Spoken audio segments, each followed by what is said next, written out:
friends, welcome back to another session on operating systems. Now let's get into the second module. Hi, I am Dr. Sandeep, your mentor, welcoming you to this second module of this series, wherein we look at process management. So what we have in store for the coming sessions is look at the process management, then about the multi-threaded programming, and finally look at how the processes are scheduled. So that's the summary of this part of the series, module 2. So let's jump into the process management. So what process is? Process is a program in execution.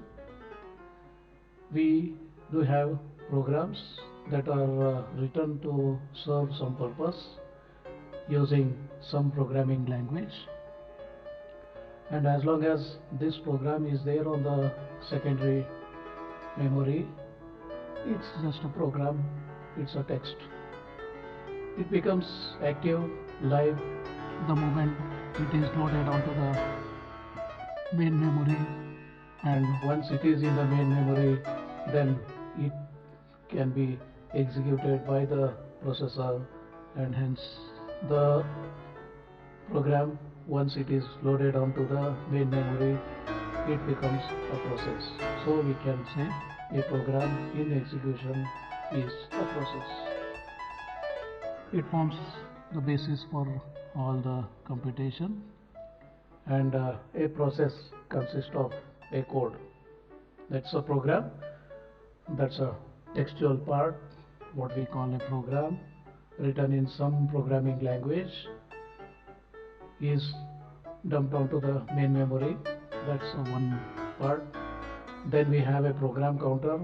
That means which line is under execution currently, because the processor can execute only one instruction at a time.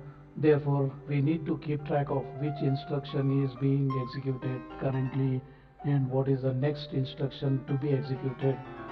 So the next instruction to be executed is located in some address of the memory. The address of the memory where the next instruction to be executed resides, that address is there in the program counter. So whenever processor wants to execute, then it looks at the program counter and goes to that location in the main memory shown by the program counter and gets one instruction, executes that. The moment the processor fetches one instruction, automatically the program counter starts showing the next instruction. So that's the purpose of program counter. Then we do have internal registers which are there in the processor. So these help in storing temporarily the intermediate results, the data, so that the manipulation is easily possible. So a set of registers are provided with the processor. So these registers and their contents, and we do have a memory, and memory contains global variables as well as the local variables. Then we have a stack. So to store the information whenever we are switching from one process to other process, we just want to remember how much of this process we have executed, and when we come back to the same process, then where to start again. So we need to store the whole environment before switching to another process, and then when we come back to this process, the whole environment is recreated and all that. So for many such issues we do require data structure called stack. So this all are there along with what we call a heap memory, used to store a set of data that is required for execution, and that's what pictorially we can show.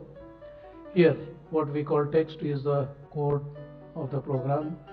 Then it will contain its own data. When we are working with a program do contain some data. The data is stored in this part of the memory. Then we have a heap memory, then we have a stack. This is what the memory looks like for a process. And there's other things like program counter, contents of the registers and all are inside the processor. This is on the main memory, that is the RAM. So here we have the text, that is the code, then associated data, then we have a heap for additional data, then we have a stack. All these are available. The data may contain global variables or may contain the local variables. So issues related to global variables, local variables, this is when we are talking about any program. The program may contain functions. Inside the functions we may define some variables, so they are local to that function. There are some variables which are applicable to all the functions, so such variables we do call that global variables. So we have global variables, we have local variables, all of them will be part of the data. Some, when the size of the data increase and we want to have fast access to data, then we do use a data structure called heap. Then first in first out type of data structure is required in some cases for pushing and popping, so for that we do have stack. So in all, the program, the code which is stored in the form of text in the main memory, associated data, then the variables, then the stack and the heap which are part of the main memory, and program counter and registers and their contents which are there inside the processor. All these together will form what we call a process. So that's the basic about the process. So many issues about the process, its management and all we need to look at. So keep watching. So that's it for now. Thank you.